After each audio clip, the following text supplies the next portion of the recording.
and I did not bring our children to the wedding, but other families did.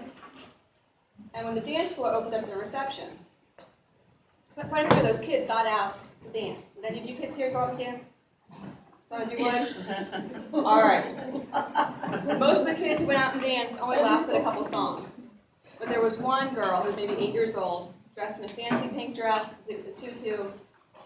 She never got tired of dancing. She just kept on going, doing her own thing, dancing by herself, and she was a joy to watch. But she wasn't self-conscious. She wasn't worried about doing the wrong thing. She wasn't worried about stepping on someone's feet.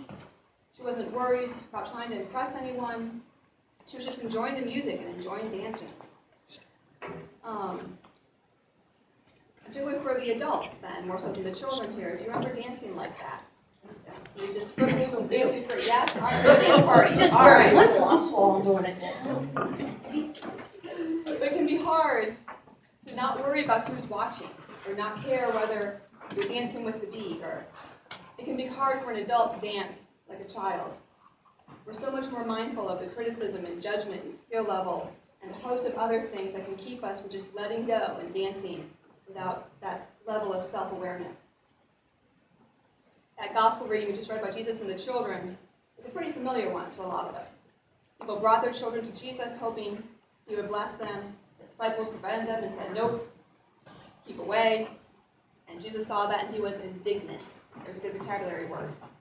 He was indignant. He said, no, don't push these children away. Don't ever get between them and me. Let the children come to me. Don't forbid them, because God's kingdom belongs to people like these children. These children are at the very center of the life of the kingdom. And whoever doesn't welcome God's kingdom like a child will not enter it.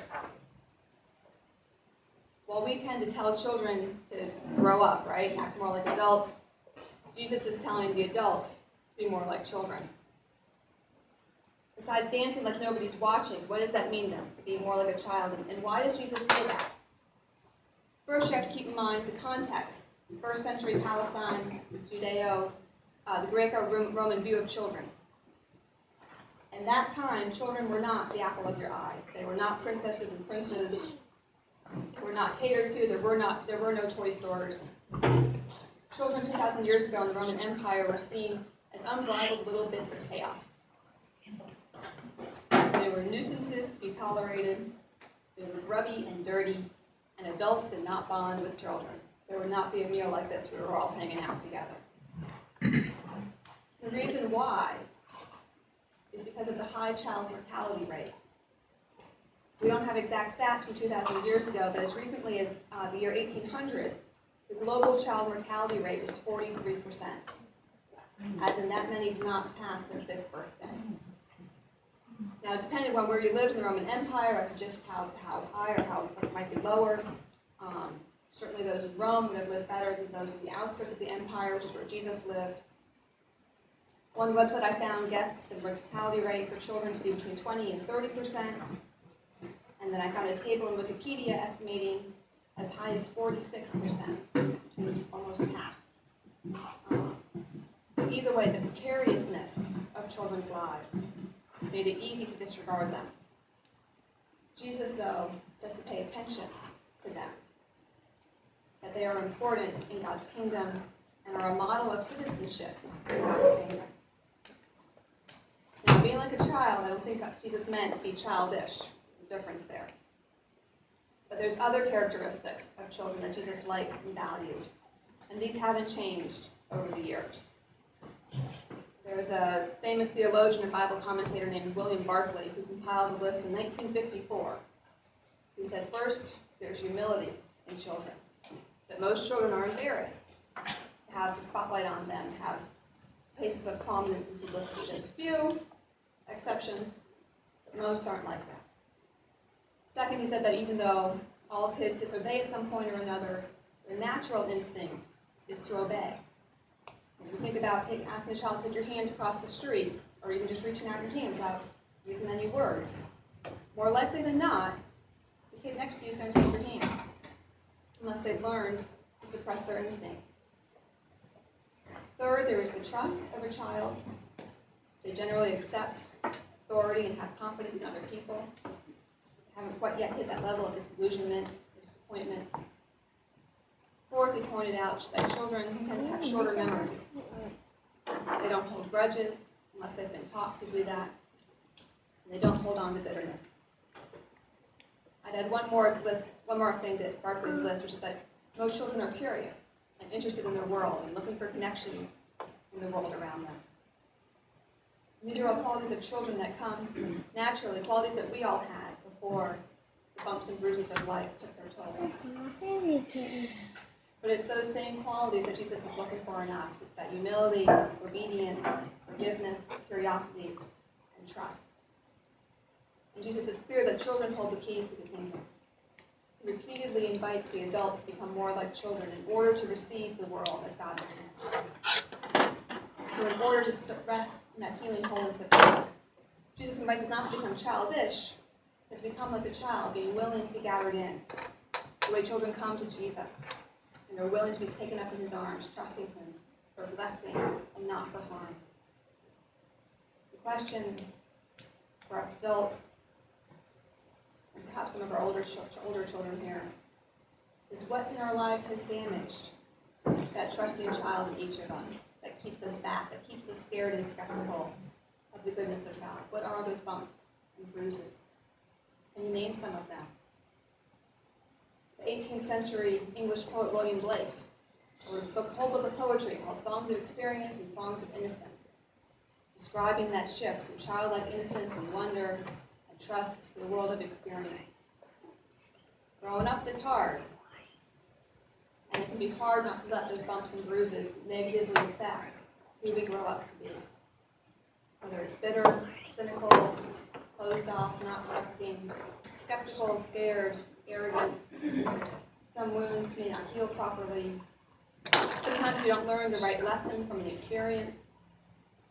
One bad marriage doesn't mean you shouldn't be married at all. It means you shouldn't have been married to that person. We tend to take that proverb, once bitten, twice shy, to mean that you don't ever put yourself again in a position of vulnerability where you might be bitten again. Of course, what that adage really is getting at is just to use extra caution the next time around. And yet the truth is that all of us, on a level, are so afraid. We're afraid of failure, of rejection, judgment, criticism, getting hurt. We want to be liked. We want to be accepted just how we are. Yet we're afraid that if folks really knew us, they wouldn't want to hang out with us. And we're social creatures. We're afraid to be in relationship with each other. How are we doing dinner together? We crave companionship. And we crave to be seen as we really are. Whether that's uncool or nerdy, skinny, fat, weird hobbies, bizarre interests. Wounds that haven't quite healed completely, even though we have an iron-tight Band-Aid on it, so you don't get a peek at it. Because if you knew what had hurt us in the past, you might use it against us. And that's the fear talking. We're afraid to trust. We're afraid to trust each other, afraid to trust ourselves, afraid to trust God, afraid to trust that our inner child is going to be hurt and disillusioned and disappointed all over again. So we put up walls, we put on a mask. One psych book I read said that we start experimenting with this around our middle school years. Because we don't want to be seen as vulnerable. And so we put up some protection so that others can't see our weaknesses. The problem is that they can't see all of us then either. And over time, we may not even be sure of who the real me is anymore. How do we overcome this deep-seated fear? Isaiah 41 is one of my favorite chapters in the Bible. And the middle part of that chapter is verses 8 through 10. They say, "But you, Israel, my servant, Jacob, whom I have chosen, you descendants of Abraham, my friend, I took you from the ends of the earth. From its farthest corners I called you. I said, you are my servant. I have chosen you and not rejected you. So do not fear, for I am with you. Do not be dismayed, for I am your God. I will strengthen you and help you. I will uphold you with my righteous right hand." It's a great passage for comforting, for affirming, for calming your fears. This passage I read in a different translation. Change things up. I found the Jerusalem Bible, which was a Catholic Bible that came out in 1966, right after Vatican II. Instead of "do not be dismayed, for I am your God," That version says, stop being anxious and watchful, for I am your God. In this age of anxiety, in which anxiety affects approximately 1/3 of teenagers and adults, 1/3. Here is God saying, stop being anxious and watchful. Not stop being observant. So there's a difference between the kind of watchful we're talking about. Not stop being observant, not stop paying attention. There's lots of places where God tells us, pay attention. But stop waiting for the other shoe to drop. Stop waiting for the next bad thing to happen. Stop waiting for the next bad news cycle. Pay attention to what's going on around you. Especially the beauty of creation. Sunflower field next door. Pay attention to the ways God is at work in your life. But you don't need to be hyper-vigilant. You can pay attention like a child, as opposed to they're watching me on the screen. You can pay attention like a child, observing, learning the world around you, and then still sleep at night. Because God is taking care of you. God is your God. And through Isaiah, God says, I will give you strength, I will bring you help, I will uphold you with my victorious right hand. That's still Isaiah 41. And a couple verses later, God says, for I, Yahweh, your God, I am holding you by the right hand. I tell you, do not be afraid, I will help you. Sounds like a parent holding the hand of a child, right? And that's what the adults often forget. That even when our parents and grandparents go home to Jesus and aren't physically holding our hands, Jesus still is. And the next generation of children still are.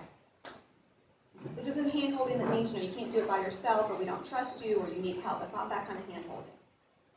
This is hand-holding that's comforting, that's reassuring, that's calming, that reminds you that you are not alone, that you do not need to be afraid, that you can do this. This is the holding hands that says, I love you, I believe in you, I see you, I'm here for you. Just like holding